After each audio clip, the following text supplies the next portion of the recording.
एक वीडियो दिखाऊंगा, ध्यान से सुनना। क्या शुभ नाम है आपका?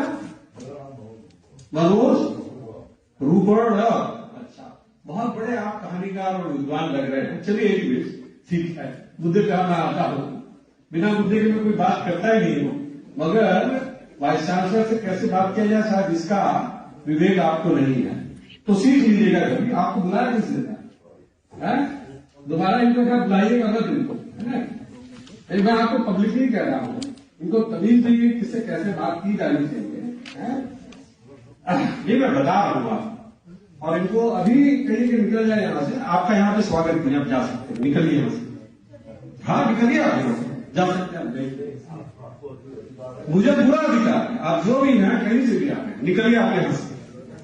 चलिए बाहर निकलिए, चलिए निकलिए बाहर यहाँ से।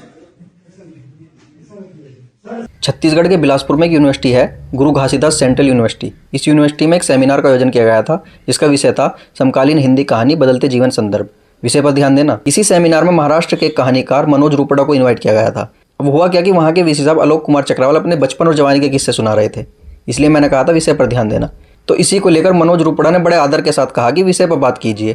बस यही बात सुनकर वीसी साहब को मिर्ची लग गई।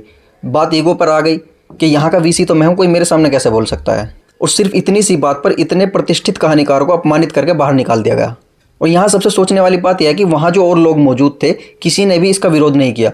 यह देखकर केदारनाथ सिंह की एक लाइन याद आती है कि चुप्पियाँ बढ़ती जा रही हैं उन सभी जगहों पर जहाँ बोलना जरूरी था। इन जैसे लोगों को कला की अहमियत का कहाँ पता होगा। ये लोग अपने ऊपर बैठे हुए लोगों के तलवे चाटते हुए यहाँ तक पहुँचते हैं और फिर चाहते हैं कि जो हमारे नीचे हैं वो भी वही करें। और फिर जब कोई इनका विरोध करता है तो इनको मिर्ची लग जाती है और ये पावर का रूप दिखाने लगते हैं। ये सरासर कला और कलाकार का अपमान है, जिसकी निंदा की जानी चाहिए।